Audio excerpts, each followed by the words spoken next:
dia tão importante. Edivãos, feliz parabéns por sua jornada de resiliência.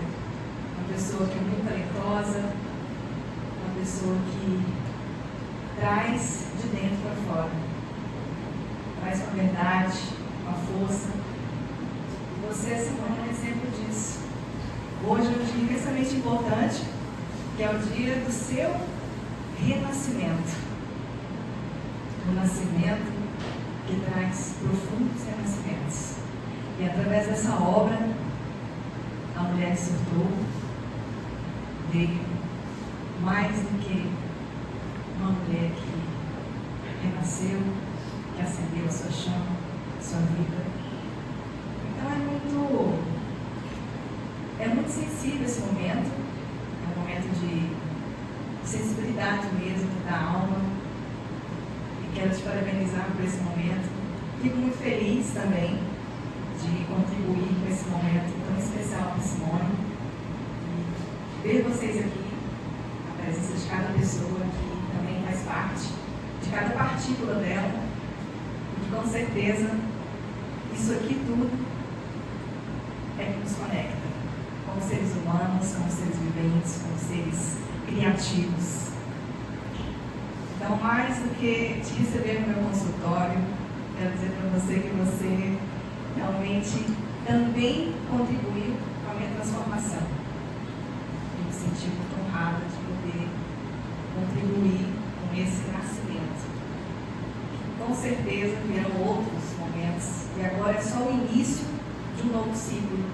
Com certeza daqui ela vai nascer mais e mais por outros lugares, trazendo mais transformações, porque é uma artista da resiliência, é uma artista da força humana. Então, meus parabéns, feliz aniversário.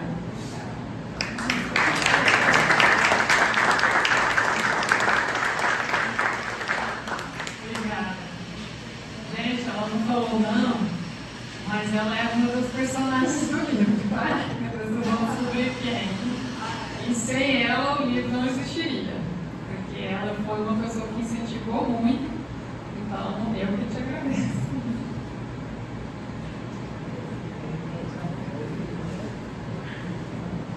Muito obrigada, Denise, pelas palavras.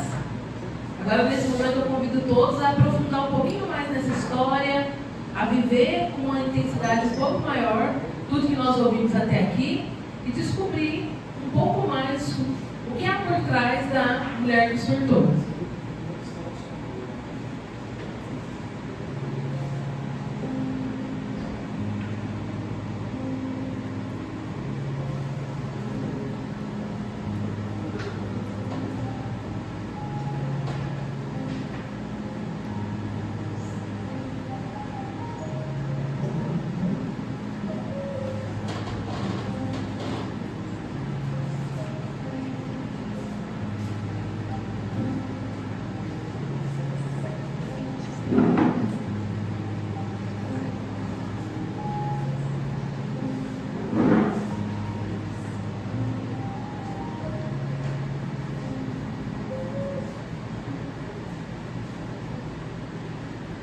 Gabriela, deixa eu te fazer uma pergunta. Quem você acha que vai ganhar o Big Brother Brasil 2023? Vai ganhar o quê? Big Brother Brasil. Moça, deixa eu te falar uma coisa. Ontem, eu ganhei os 5 minutos que eu tinha para ir no banheiro dormir presa. Eu me deitei no banheiro e dormi no chão. Eu tentei levantar 2 horas mais cedo, para pegar um ônibus, para ir para empresa, para trabalhar, para ser excomungado com gente que eu não conheço, para ganhar um salário horroroso, para ficar 2 horas no ônibus depois, para voltar para minha casa. E deixa eu te falar uma coisa, tem dia que eu nem janto, porque se eu for jantar, eu durmo em cima do prato. Aí eu durmo, na hora que eu durmo, que eu cochilo, já deu hora para me levantar de novo. Se eu der a coragem, desse de mim parar para perguntar quem pagar para o Big Brother 2023? Mais alguma coisa, senhor? Sim.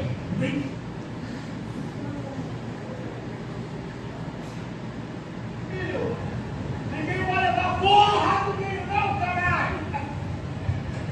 Vocês estão duro ou estão duro? Não!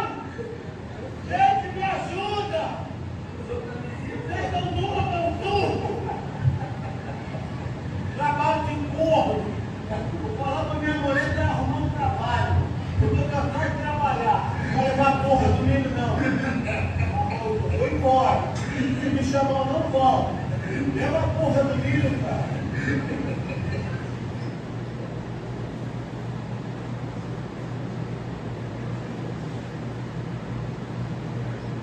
Oi, gente, tudo bem? Como é que vocês estão? Gente, enquanto eu corrijo umas provas aqui, para fazer companhia, vamos bater um papo, sabe? O dia, eu quase exonerei, porque mandei mensagem para a diretora, a gente ia estar no grupo. Posso hoje acontecer. Era um dia normal, tá? Um dia normal, eu estava atrasada, sequelada, né? Não queria ir para a escola, ou seja, um dia normal. E aí eu estava emputecido com a minha ex-diretora, que a minha atual é uma vez de Deus, mas a minha ex, nossa, não vou citar nós para não prejudicar, né? Então, usar o nome de malévola. Eu estava muito bravo com a malévola porque você mandava os alunos para a diretoria, nossa, não adiantava nada. Aliás, você botar o aluno para a diretoria é igual botar para a cadeia, ele saía de lá pior do que ele entrou.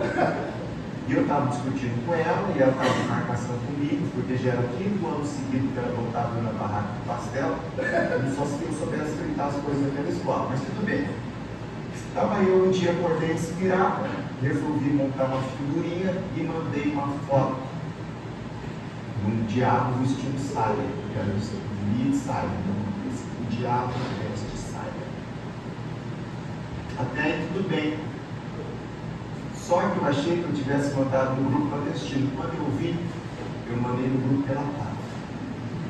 Aí eu perdi a força das pernas na hora. Antes que eu pudesse apagar a mensagem, quem foi a primeira a ver a foto?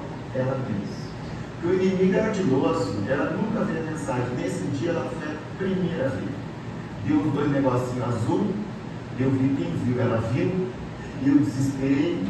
Aí eu queria apagar a mensagem, eu no desespero de apagar, apaguei só para mim, a imagem ficou. Aí ela veio comentar, eu só vi a resposta dela. Então quer dizer que eu uso saia feia. Ela nem ligou dela ser o diabo, ela ligou da foto a saia. Aí o que eu fiz? Falei, vou simular o voo. Caí, mas vou cair atirando. Aí eu comecei a mandar mensagem como se fosse golpe de sequestro, de dinheiro. Falei, faz de conta que quem mandou a foto foi o sequestrador, não fui eu. Aí comecei a disparar foto de mensagem de golpe, como se eu tivesse sido sequestrado, pedindo dinheiro. As burras, as lesadas da escola começaram a cair no golpe. Quando eu vi, começaram a mandar dinheiro para mim. Como é que cai no golpe em 2025, gente? E o pior não é isso. O pior não é isso. Nós somos em 30 na escola. Em 30. Gente, deu R$72. 72. Deu menos de R$2,50 por pessoa. Eu estou valendo menos tempo que era do café. Então, se fosse sequestro de verdade, o sequestrador tinha me matado por desacato. Eu só R$1 não devolvi o dinheiro. Então deixa eu acreditar. Peguei os R$30 para mim. Comprei uma saia para a diretora e deixei de perto de presente para tentar me matar. Aí, gente, eu achando que eu fui ótimo, tinha sido uma mensagem. Quando eu descobri que eu estou valendo R$2,50 por pessoa, se um dia eu fui sequestrado e de dinheiro para a escola, já sei que não tinha. Pelo amor de Deus. Aliás, se um dia eu for sequestrado também, eu vou pedir dinheiro para ninguém. Fala, não, deixar eu aqui no cativeiro longe dos alunos, para mim é bom. Alguém me avisa onde eu estou, me deixa eu prefiro. Ao invés de pagar para eu sair, quanto eu tenho que pagar para eu ficar? Me manda a sua história que eu conto ela para todo mundo, tá? Pode mandar nos comentários ou no direct.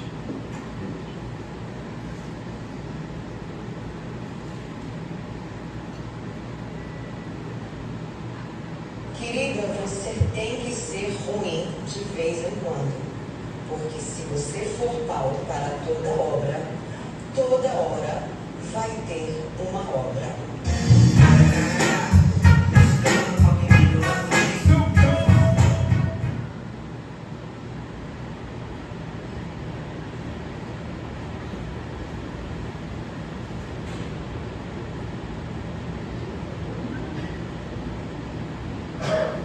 O sistema do capital sabe que ele vai criar bolsões de desempregados. Ele não quer cuidar, não tem mais a sopa das 6 para os desempregados. que fazer isso é a Igreja Católica. Agora os neopentecostais pegaram pesado o espaço da Igreja Católica, mas não tem, quer dizer, não tem mais o chamado políticas sociais, estão cada vez mais em integração. Então veja, é aí que surge uma palavra mágica, que é tão mágica quanto um mistificador, é o empreendedorismo. Você querendo, você consegue. Você vai pegar o que restou do dinheiro, mas não tem nada. Mas você não tem uma casa? Não tem. Vai ter um carro? Tem. Vende o carro para empreender. Vende o carro para fazer. O que você sabe? Se você sabe, você é um bom cozinheiro, começa a vender doce de leite, brigadeiro, cachorro-quente, pipoca e assim. E o empreendedorismo, ele é muito ideológico, porque é incentivar um trabalhador que não tem nada, uma trabalhadora que não tem nada, a ideia de ser patrão ou patroa de si próprio e ganhar um dinheiro que tira da condição de assalariado, que ele sabe que é ruim e que nem essa ele tem hoje. Então, hoje, a juventude no mundo inteiro, os países ocidentais, seja no país avançado, seja aqui no Brasil, ou seja, esse conjunto de países da periferia, é instigada a empreender ou perambular pelo mundo em busca de qualquer trabalho. Porque para empreender, você tem que ter algum recurso. Você vai comprar um carrinho de pipoca, você tem que ter recurso. Você vai fazer um pequeno bar, né? Você tem que ter recurso. Mas se você não tem recurso, então você fica perambulando. E o empreendedorismo, mais esse movimento de saída e movimento em busca de qualquer trabalho, né, cria uma ilusão da prosperidade. E a mídia é muito esperta. Ela pega, digamos, tem 100 empreendedores, 90 quebraram a cara, se arrebentaram, ela mostra os 10 bem-sucedidos. Porque ele desobriga o Estado das suas políticas públicas e sociais, desobriga o Estado do seguro-desemprego, do salário-desemprego, desobriga o Estado do mínimo de dignidade para a população. É a mesma coisa que, até muito recentemente se usava muito, a empregabilidade. Você está desempregado porque não tem capacidade para estar empregado. Mentira. Na Europa você tem trabalhadores pós-graduados, desempregados, nível de mestrado, agora desempregados, não é falta de qualificação. Porque o capital não tem como absorver. E por que não tem como absorver essa coisa sobre o trabalho? Porque o mundo do capital hoje são grandes corporações que disputam intensamente entre elas, né, qual vai ficar. Lembra da Brahma e Antártica? Vocês são jovens. No passado ele dizia, eu prefiro a Brahma, o outro prefere a Antártica.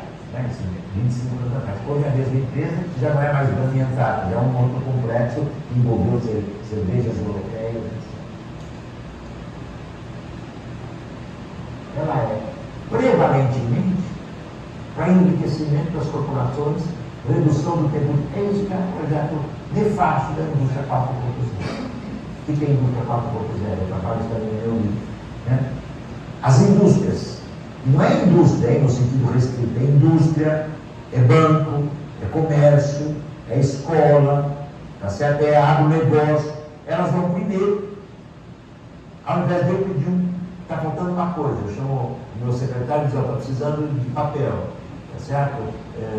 E você vai lá e pede no setor de materiais para entregar o papel, 3 pessoas estão envolvidas. Eu vou ter o que eu chamo de internet das coisas. Esta máquina aqui vai dizer, falta papel. Vai acionar outra máquina que diz, falta papel. E vai acionar outra máquina que diz, manda papel. 3 trabalhadores só apareceram. Onde eles vão? O welfare state, acabou o seguro, o bem-estar social. Então você tem uma máquina. Não é que eu sou contra o avanço tecnológico. Já disse que a tecnologia que nós temos hoje é para o capital. Mas ele causa um avanço técnico-científico para a humanidade. Mas aí a lógica não pode ser do capital, mas tem que ser a lógica humana do setor. Por isso que eu volto para o que eu disse no início. Ou nós recuperamos, vai para todas as estrelas, tá? Muitas inclusive perderam completamente o sentido disso. Tomara que agora recupere. Né? Tomara que agora recupere. Né? Ou repensamos um projeto societal, um novo tipo, um novo modo de vida, isso obriga a pensar um socialismo do século XXI. Ou nós vamos daqui 10 anos ter mais intermitente, mais desempregado, mais precarizado.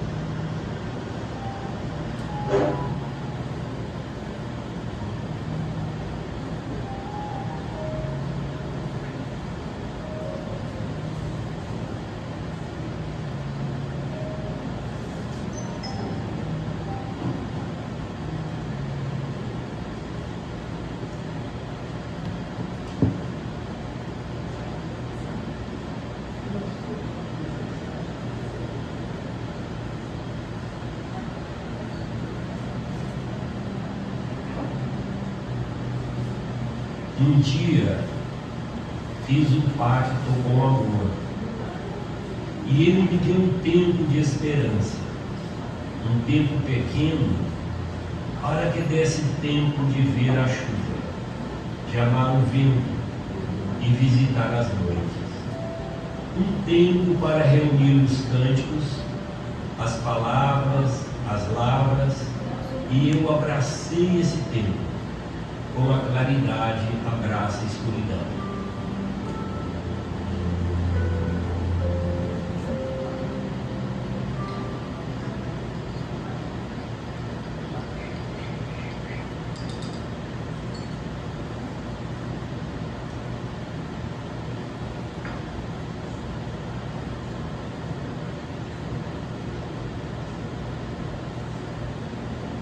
Eu tenho um interesse por doido danado, porque eles veem as coisas do ponto de vista original. Meu pai, como governador, construiu um hospício e colocou no hospício o nome do maior psiquiatra brasileiro da época, que era um médico chamado Juliano Moreira. Meu pai colocou o nome de Casa de Saúde Juliano Moreira. E na minha inauguração, eu fui orgulhoso da obra que tinha feito. E o Juliano Moreira foi um precursor no Brasil da chamada psicoterapia do trabalho. Então, meu pai chegou lá, os médicos todos de branco, e entraram os dois com os carros de mão que tinham sido adquiridos pelo governo para iniciar a psicoterapia do trabalho. Aí, e um dos dois estava com o carro de mão de cabeça para baixo. Aí o papai chamou e disse: olha, não é assim não que se carrega, é assim. Ele disse: eu sei, doutor, mas se eu ser assim, eles botam o pé no dedo para eu carregar.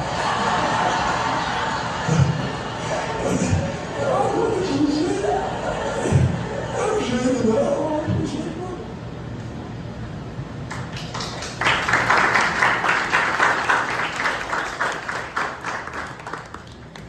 Parece brincadeira, mas todo mundo um dia já surtou ou está surtando e disfarçando, né? Agora imagina eu, que sou empreendedora e professora. Difícil, né?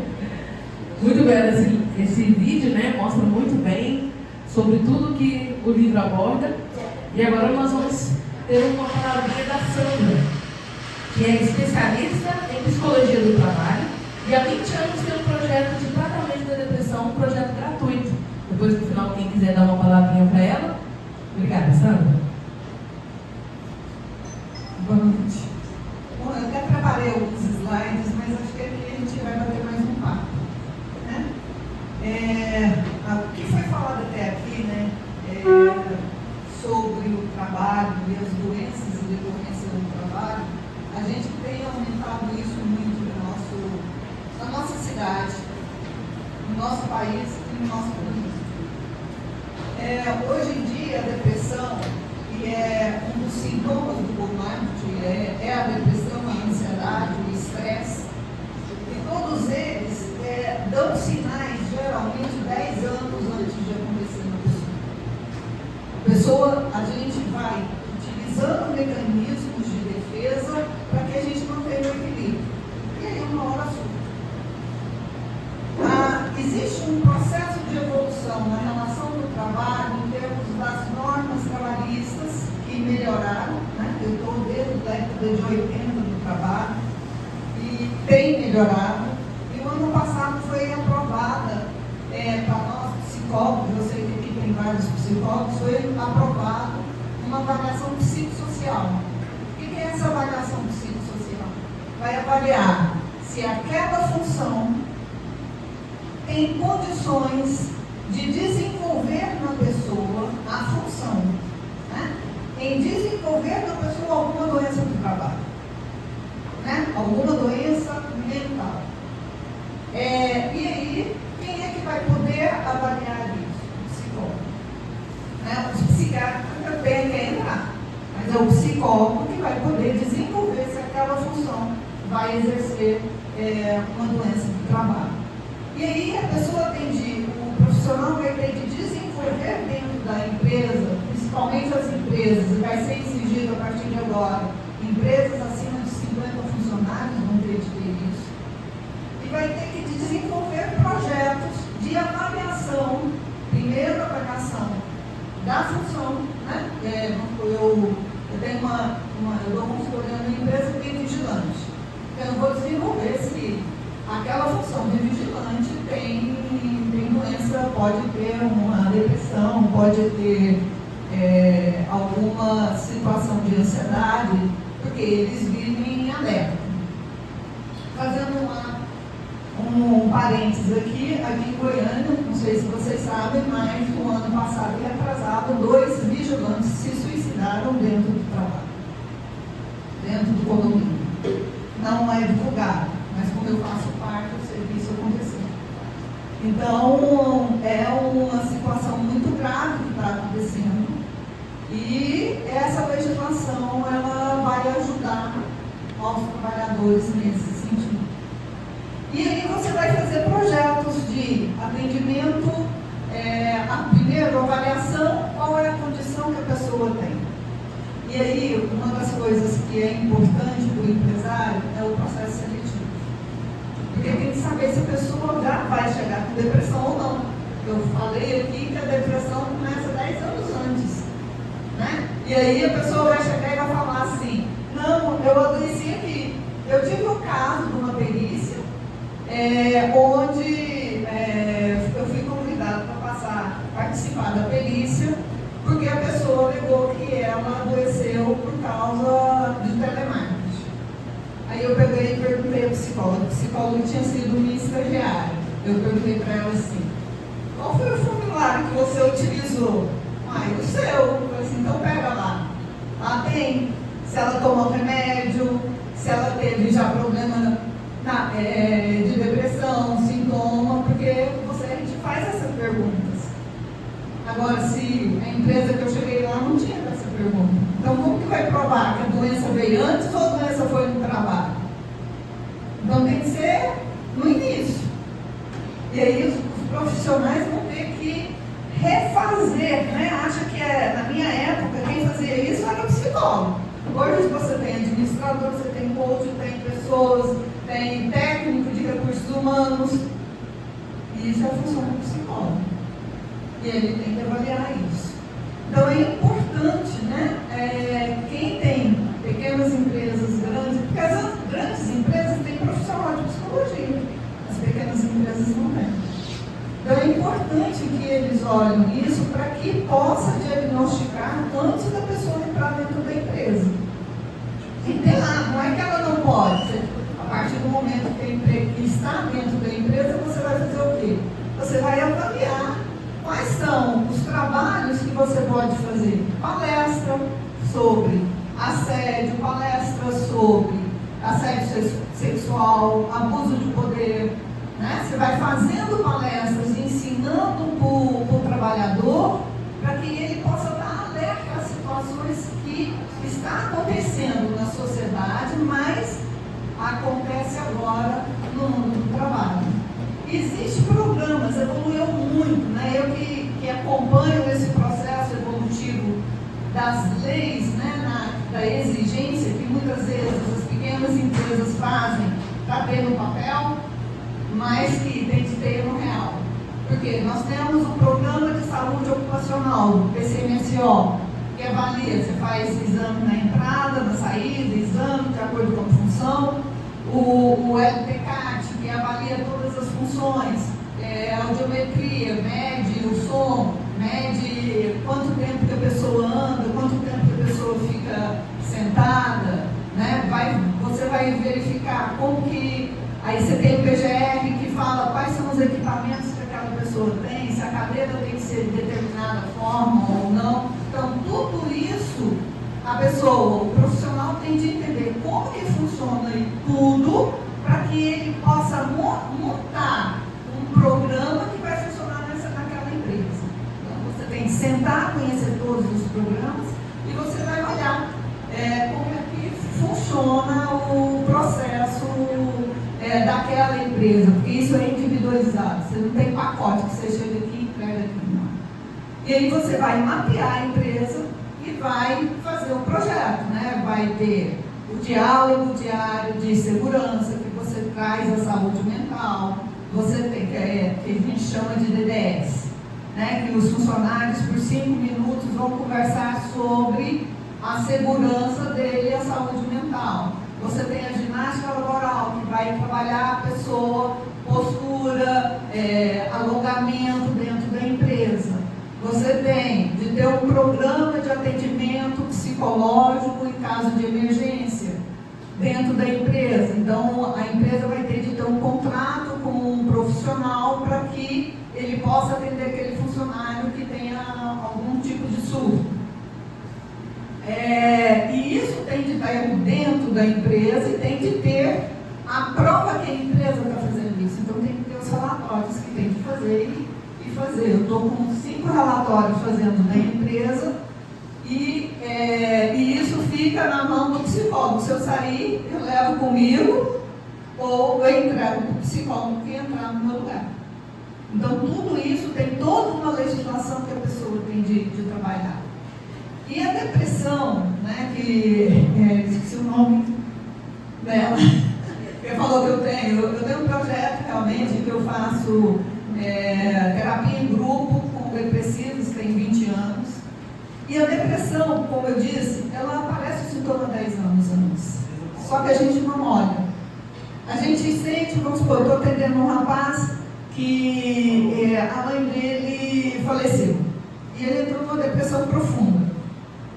Processo de luta normal, a gente ficar durante um período triste. Só que ele passou por cima de todos os lutos que ele vivenciou. Porque a gente acha que perda, luto, é só a gente quando perde um ente querido. Mas quando a gente separa, quando a gente muda de emprego, quando a gente é demitido, quando a gente muda de cidade, muda de... Tudo é luto, é processo de luto. Tem todas as fases do processo de luto. Só que ele não passou por nenhum deles. Aí a perda maior vem tudo, né? Vem tudo junto.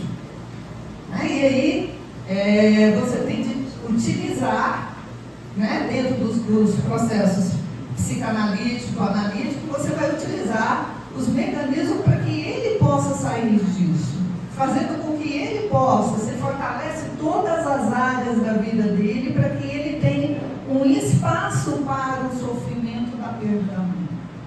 Então é um processo que vai, e isso tem como você levar isso para a empresa de uma forma diferente dele e entender que isso acontece com ele.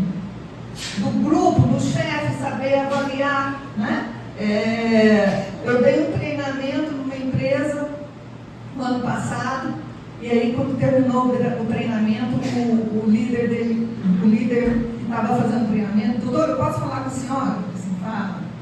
Não, eu estou com um funcionário que eu acho que ele está doente. A senhora conversa com ele amanhã? Eu assim, converso. Aí ele chamou, foi lá, conversou.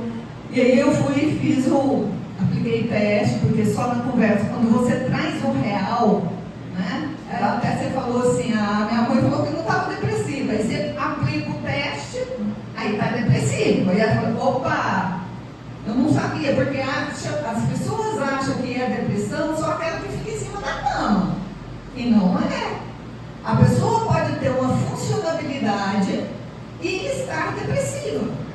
Ela pode sair, andar, ir na festa. Tem pessoas que, não, mas eu vou no show, eu vou na festa, eu estou no barzinho todo dia. Eu falei assim, tudo bem, só que tem uma doença aqui. E você precisa olhar para isso. Quantas pessoas que chegam a suicídio que você não vê, mas ele estava tão bem, você não vê os sinais da doença, a doença está lá. E aí quando você vai analisar aquela situação, a pessoa está te dizendo ao longo do tempo que está doente. E dentro da empresa você vê isso pela mudança do comportamento do colaborador. Você vê, ele começa a faltar, ele começa a chegar atrasado, ele começa a reclamar. A primeira reclamação que eles têm é que o salário não está bom. Primeira coisa que eles fazem, o salário está ruim. O meu chefe está ruim. E aí quando você vai entrevistá-lo e começa a perguntar, e como é a sua vida? Como é a sua relação esposa? Que jeito tá seus filhos? Aí ele começa a olhar assim e fala assim, tá tudo ruim, minha esposa me traiu. Só que aí ele joga onde? No trabalho, né? Ele não vai aceitar que foi traído. É o meu trabalho que não presta. E quantas vezes, né, ao longo, eu trabalhei em 3 instituições aqui em Goiânia, ao longo da minha vida, sem ser consultora. Na década de 80, eu trabalhei no Grupo Mabel, nosso prefeito. Depois eu trabalhei no Grupo HP Transporte, com a Ilha Pinheiro, só que o meu diretor era outro, era o Edmundo. O Ilha era custoso, mas o Edmundo foi tranquilo.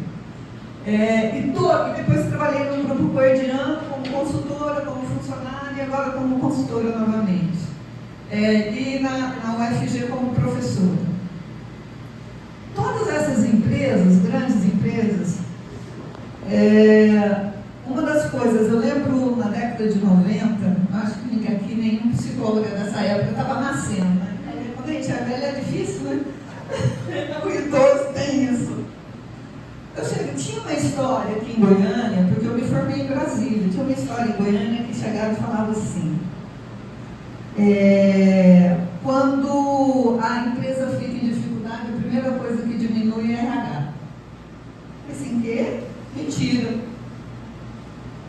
É mentira. É o momento que a empresa mais precisa do psicólogo. E nenhuma empresa que eu passei, em todas as dificuldades que elas tiveram, a minha área cresceu. Aí depende do posicionamento do profissional. É o profissional que faz.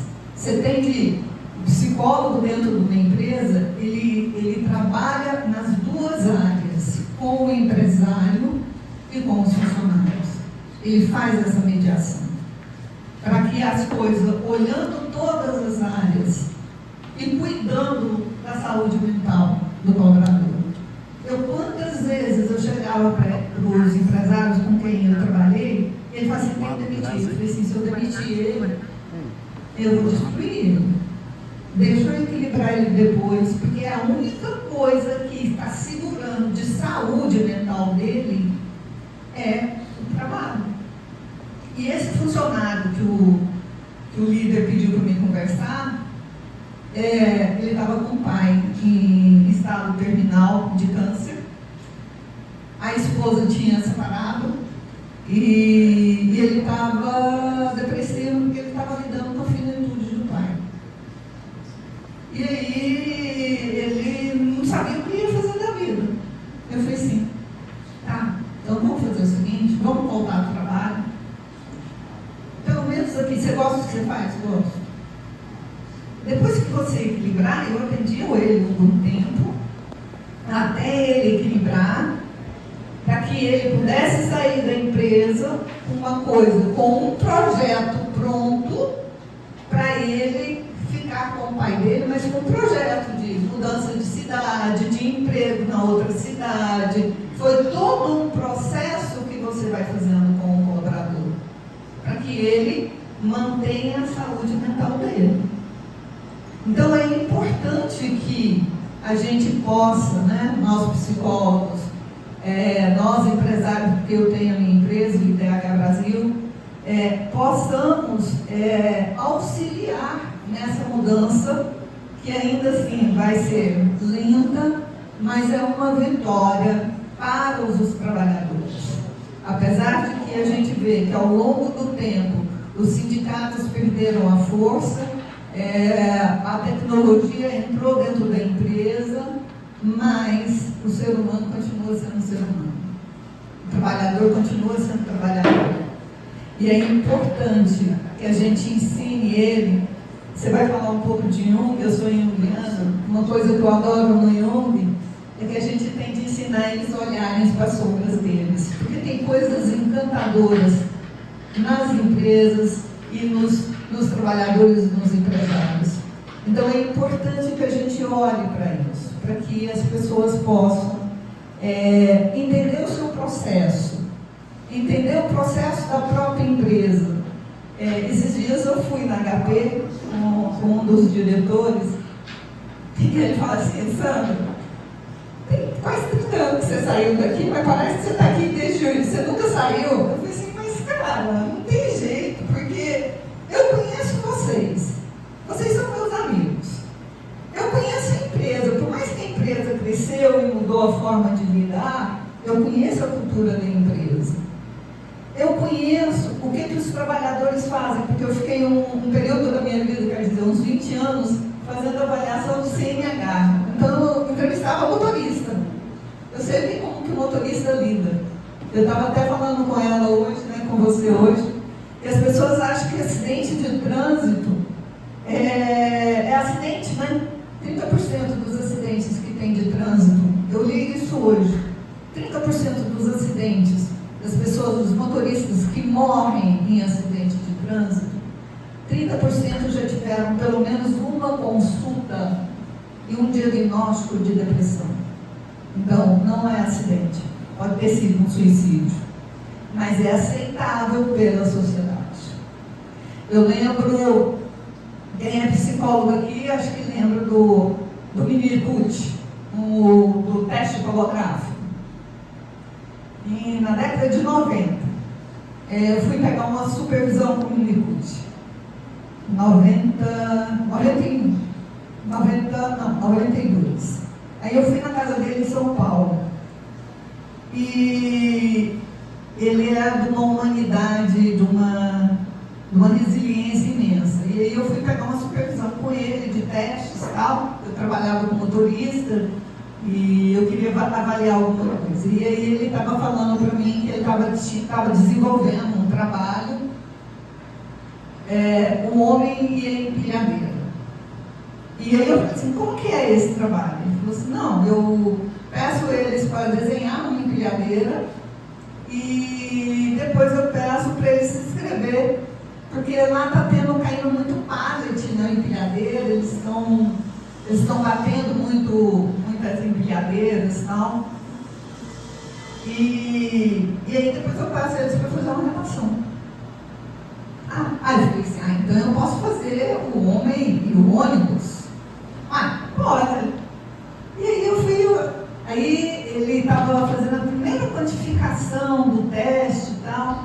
E aí eu peguei e falei para ele: não, mas isso aqui na minha experiência, isso aqui não é assim, isso aqui é assim.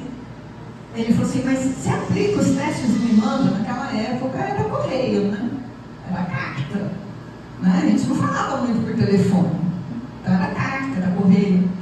Aí eu fiz: você aplica. E eu aplicava os testes e mandava para ele. E ele me deu ele publicou um livrinho e aí colocou o nome da empresa e meu nome lá do homem e um ônibus. E realmente, quando ele desenhava, os motoristas desenhavam o ônibus, você via o local da projeção deles, onde eles estavam acidentados, era rabiscado naquele local do ônibus. E em relação a esses acidentes, me ensinaram, por isso que essa pesquisa que eu li hoje, é uma verdade, porque na minha experiência eu vi isso. Porque quando eu chamava os motoristas para conversar com eles após um acidente, eles mostravam estados depressivos, muito mais do que estados ansiosos. E hoje, os nossos jovens estão nos estados de ansiedade muito alta e vão ser trabalhadores ansiosos. E isso, a gente tem de olhar para essas situações, para que a saúde mental da pessoa entre em equilíbrio. Para isso, tem de procurar ajuda. Então, é importante que todos nós possamos contribuir, né, para a saúde mental, seja no trabalho, seja na nossa família, né, seja no grupo social que a gente participa. É importante que a gente olhe com isso com outros olhos. Obrigada.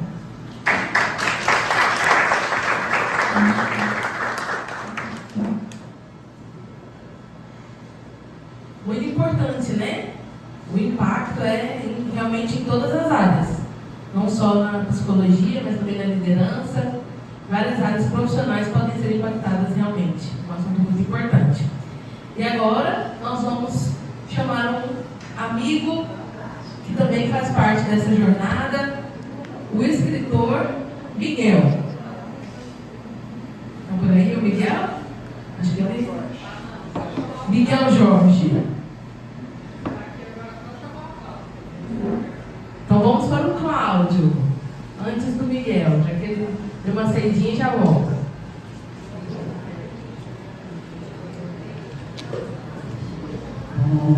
Boa noite. Simone, parabéns. Vou fazer um pouco dessa fala sentado, tá? Eu estou no café, eu sou filósofo. Vai que eu me iludo um pouquinho que é o café filosófico. Bom, primeiro, parabéns a Simone. Que evento maravilhoso. Aumenta a esperança nossa na humanidade quando a gente observa um evento que tem arte, literatura, reflexão e que um tema tão significativo, sério, extremamente sério, é tratado de maneira técnica e ao mesmo tempo com humor. O humor nos salva de qualquer enrascada. Eu acho que é quase isso, né? O humor nos salva de qualquer enrascada. E nós estamos num momento, estamos bem enrascados. Que momento maluco que nós estamos vivendo. Fantástico. Aí a gente anima, arregala os olhos, agradece, manifesta a felicidade por estar num momento de crise planetária, crise da nossa espécie, crise de redirecionamento do que é ser humano. Por que a gente pode comemorar ao invés de lamentar? Porque a gente sabe que a crise é redirecionamento. Sempre foi assim. Por que eu vou me preocupar agora? A história da humanidade prova que os momentos de crise são sempre a encruzilhada de um novo caminho. Então, vamos celebrar. Olha que maravilha. O humor é uma celebração maravilhosa, a arte é uma celebração maravilhosa e um pouquinho de reflexão. Vou tentar ser breve, tá bom? Bom, aí a gente observa que o principal produto, o livro A Mulher que Surtou. E outro ponto de otimismo, outro ponto para a gente celebrar. A pessoa pega uma crise, uma dor terrível, uma viagem ao profundo infernal para trazer um produto para a coletividade. Bom, se isso não for maravilhoso, isso é o quê? Fantástico, maravilhoso. Aí eu recordo aqui com vocês uma das reflexões que é o mito do herói. Todos nós estamos bem acostumados com o mito do herói, que ao final da jornada ele traz um produto para a comunidade. E o mito do herói tem uma característica que é ou salvar a humanidade, ou alcançar uma recompensa, mas aí eu chamo a atenção para um contraponto ao mito do herói, que é o mito da heroína. Que coisa interessante, e a gente não para pensar nisso. Mas o mito da heroína, ele é similar ao mito do herói, só que a jornada é para dentro, é de autoencontro, de autodescoberta, de autodesenvolvimento. Meu Deus! Sintomaticamente, nós conhecemos bem o mito do herói e não conhecemos o mito da heroína. Esse arquétipo da heroína não é um sintoma interessante sobre a nossa cultura, sobre o ponto que a humanidade chegou, e agora esses temas vêm à tona. Então, a partir de alguns anos aí, da agora para frente, eu acredito que a gente vai começar a ouvir falar é sobre o mito da heroína. Né? Eu acho que faz bem sentido essa previsão. O que vocês acham? Faz sentido, né? Então vamos lá. Tem mais um ponto aqui que eu gostaria de trazer para vocês, que é o que é psicologia analítica, né? Eu queria fazer um comentáriozinho sobre uma abordagem da psicologia analítica. A psicologia analítica, se for para eu resumir um único ponto, eu diria que é o trabalho do alquimista. O que é o alquimista? É aquele que une opostos, reconcilia o que foi separado, une a diferença. E aí eu queria trazer uma reflexão bem prática dentro da psicologia analítica, que é o seguinte: se eu olhar para dentro de mim, se eu tiver avisado sobre a sombra, foi bom demais a Sandra ter tocado nesse assunto, eu tinha até anotado isso para mencionar. Se eu olhar para dentro de mim, admitindo as sombras, obviamente que escondido aqui dentro, por isso que é chamado de sombra, eu tenho um monte de coisa maravilhosa. E tenho também um monte de coisa que eu estou escondendo de mim mesmo. E se eu consigo caminhar um pouco, esse caminhar do alquimista, o que eu vou conseguir fazer? Unir opostos. E unir opostos tem algumas indicações bem práticas. Não adianta, agora vai ter gente que vai ficar com raiva de mim, ou não. Não adianta eu ser profundamente sensível à dor de uma mulher abusada, por exemplo. E é uma coisa que me pega assim, me pega profundamente. Não adianta só isso. Eu preciso também não me sentir moralmente superior ao abusador. Cláudio, isso significa o quê? Não julgar. Cláudio, isso significa o quê? Ter um lugar no meu coração para o abusador. Credo, Cláudio, ficou esquisito. Deixa esquisito. Esse é o alquimista. O alquimista é o que deveria ser a pessoa que estuda a psicologia analítica. E eu trago isso por quê? Porque se eu, Cláudio, admitir que na sombra tenho sim muitas qualidades, mas tenho também aqui dentro um tirano. Tem um tirano aqui dentro? Claro! Porque na psicologia analítica você tem a consciência, inconsciente coletivo, ou consciência, inconsciente pessoal e inconsciente coletivo. E no inconsciente coletivo eu tenho tudo. Então aqui no profundo da minha alma tem um tirano. Eu devo lembrar disso quando eu vou conversar com a minha equipe.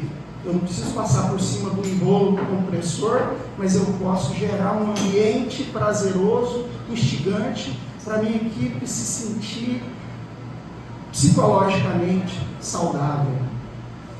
Ainda que a minha intenção seja quase que exclusivamente aumentar a produtividade. Então, primeiro, eu preciso ter um autoconhecimento. Eu nem sei que eu sou tirânico, mas espera aí, eu conheço psicologia analítica, então eu sei que aqui no fundo tem tudo. Se tem tudo, o tirano está aqui dentro. Espera aí, tem um tirano aqui dentro? Que jeito que eu vou conversar com a minha equipe? Ao invés de chegar lá e falar isso, eu vou primeiro perguntar para eles tal coisa, tal coisa, tal coisa. Então essa é uma indicação bem concreta da psicologia analítica. Eu acho as teorias muito abstratas, muito trabalhosas, e às vezes é bom a gente trazer um pouquinho para o concreto, né? Outro exemplo: se eu sei que aqui dentro tem um abusador, Cláudio, que horror, eu vou ter cuidado na hora de conversar com a minha companheira. Eu não preciso atuar como um abusador. Então, assim, esse é um convite para uma reflexão, porque o alquimista é isso, ele produz traz para si próprio e dilui essa coisa absoluta de vítima e opressor, mas com um jogo que a gente pode ter uma inteligência muito grande para observar as polaridades. E aqui hoje aconteceu uma coisa maravilhosa, que é muito alquímica, que é trazer a dimensão do humor. Ou seja, nós não precisamos ser os combatentes, é claro, com a oportunidade de denúncia, com uma condição humana, não de um discurso panfletário, de nós contra eles ou de deles contra nós. Né? A gente pode dar um salto a mais. E, para encerrar, eu queria falar para vocês o seguinte, que, sim, antes disso, eu perguntar, as coisas que você falou que foi maravilhosa, eu já estou te procurando lá no Instagram, e tem a ver com a NR1, esse monte de procedimento. Sim, né? Tá, isso é muito bom. E eu queria ter um fato aqui que eu acho interessante. Em 2006 eu li um livro, esqueci o nome dele, mas eu lembro do autor, Sebastião Eurípides. E ele conta lá, ele fez um dos relatos dele, é uma consultoria que ele fez com a empresa, que ele propôs a redução de 8 horas para 6. Tá? E aquelas 2 horas, o trabalhador ficava lá na empresa, foi criado jardim, sala de jogos, e uma série de atividades de desenvolvimento pessoal. E com essa redução de 8 horas para 6, aconteceu um aumento da produtividade em 28%. Então a gente percebe que tem um movimento crescente agora com a NR1, que a partir de maio do ano que vem já vai ser punitivo, né? Já é punitivo. Já tem multa já? Porque eles fizeram um acordo e jogaram para o ano que vem. Não. Ficou a partir do momento que publicasse o manual, poderia ser punitivo. Entendeu? E o manual já foi publicado. Eles estão querendo burlar a situação, porque ninguém sabe como fazer. Então, assim, num momento de crise, começa a acontecer umas coisas impensáveis, né? Você começa a surgir movimentos do tipo humanizar o ambiente de trabalho. Isso aí, eu tenho 55 anos, parece que eu ligo 2 mundos que são completamente diferentes, parece um universo paralelo. Eu, na minha melhor criatividade, acho que poucas vezes eu imaginei alguma coisa que fosse parecida com isso. Você criar critérios de humanização do ambiente de trabalho. Então, mas já existe, né? Já existem empresas assim, né? Essa semana que eu fui aqui em Goiás, né? Lá na HP. Verdade. O funcionário, ele faz seu horário de trabalho. Se ele produz, ele tem a capacidade produtiva mais noturna, ele trabalha à noite. Se ele tem uma capacidade produtiva mais diurna, ele vai trabalhar no dia, principalmente o pessoal da área administrativa, né? Então, já existe isso. Maravilha, bom demais. Então e isso. As empresas fazem isso, né? Gente, muito obrigado pela atenção, um abraço para vocês e novamente parabéns para a Simone, porque foi muita coisa significativa que aconteceu hoje, demais. Muito obrigado.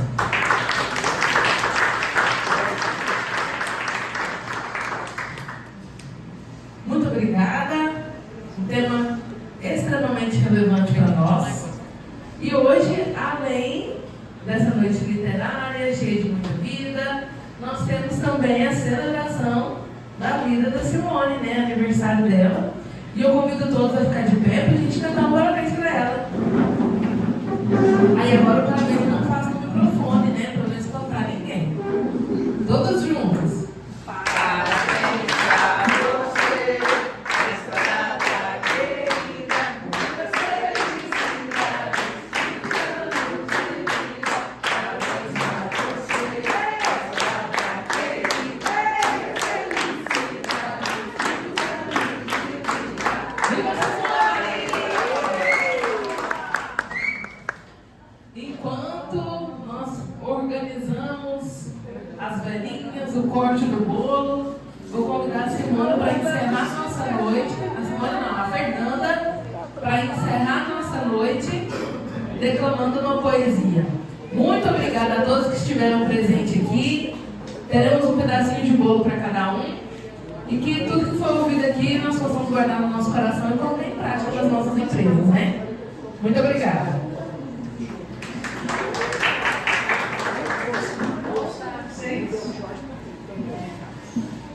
Gente, Miguel, você podia me falar pra gente aqui, primeiramente? Vem cá, querendo te ouvir, se falar de vocês, vem pra cá.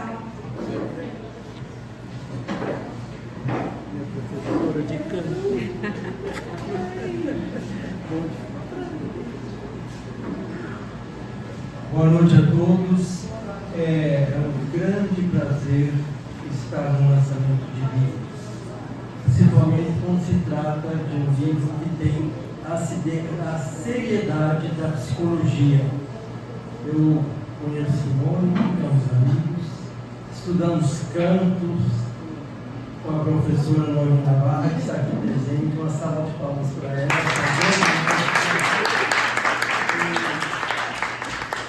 E a literatura, acho que une todos nós, né? Acho que é universal.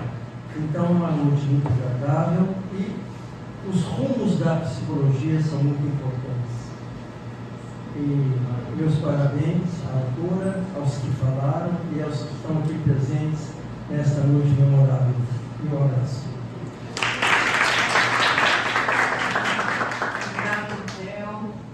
Bem, eu vou então, já que meu professor Demira, que foi quem me primeiro assim, me trouxe, né, o encantamento dos versos, e ele era meu professor de literatura no segundo grau e me fez ficar encantada pela literatura, e estou até hoje encantada pela literatura. Então, a poesia, né, é a literatura que mais me aproxima assim, de mim, do meu âmbito, da minha vida, também das minhas histórias, né, que eu vivi. E eu vou falar para vocês, então, um poema desse livro que eu lancei recentemente, também um livro que se chama Irreversível Amarelo. Então, são poemas onde o protagonista é o tempo, onde eu tive uma perda de memória e depois de muito tempo eu fui me lembrando, a poesia foi contando a minha história para mim. Eu tinha os poemas de cor e aí eu lembrava desses versos soltos assim, e aí eu vi que eles tinham muito que me contar, minha história. E eu fui registrar, né, assim, boa parte dessa história e vi nesse livro. Então, e teve outras que eu lembrei que eu já estou com outro livro para publicar e que eu criei também depois de tudo isso. Então, eu vou falar um poema desse livro e depois eu vou cantar para vocês, já entrando assim, eu vou cantar um poema do Fernando Pessoa, tá? Foi musicado pelo Danilo Caim. Então, o meu poema que eu escolhi, se chama Amanhecer. É um soneto que abre o livro, e ele fala assim: entreaberta noite, onde nascem os dias, vi meus olhos em teu mundo tão certo, na mesma e exata hora de estrelas, entreaberta noite, de céu tão aberto. Conferi, numa manhã darão os rumos, e no dia viverá a força do vento, e nele pousarão todas as folhas que vivem soltas no pensamento. Vento que acerta e vai diluindo, converge em manhã todos os sonhos, cada um deles é uma manhã se abrindo. Os tempos que virão e os tempos idos rendem paisagens ao leve instante em que os olhos viverão convertidos. Segue o teu destino, rega as tuas plantas, as tuas rosas, o resto é sombra de árvores alheias. A realidade sempre é mais ou menos do que nós queremos. Só nós somos sempre iguais a nós próprios.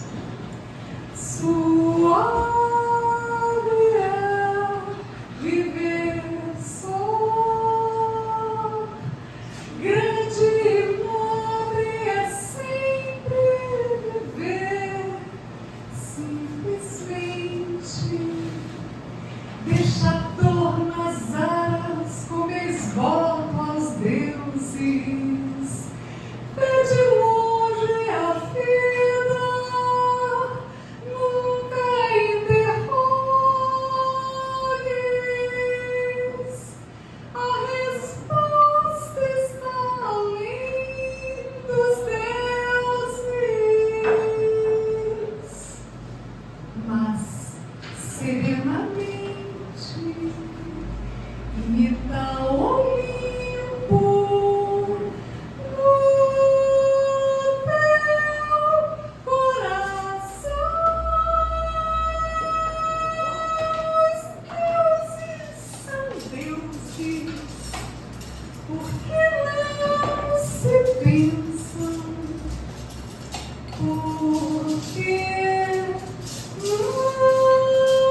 Gente, então, acabadas as apresentações. Eu quero agradecer a todo mundo que veio, os que não vieram também, para todo mundo. E agora nós vamos comer o bolo.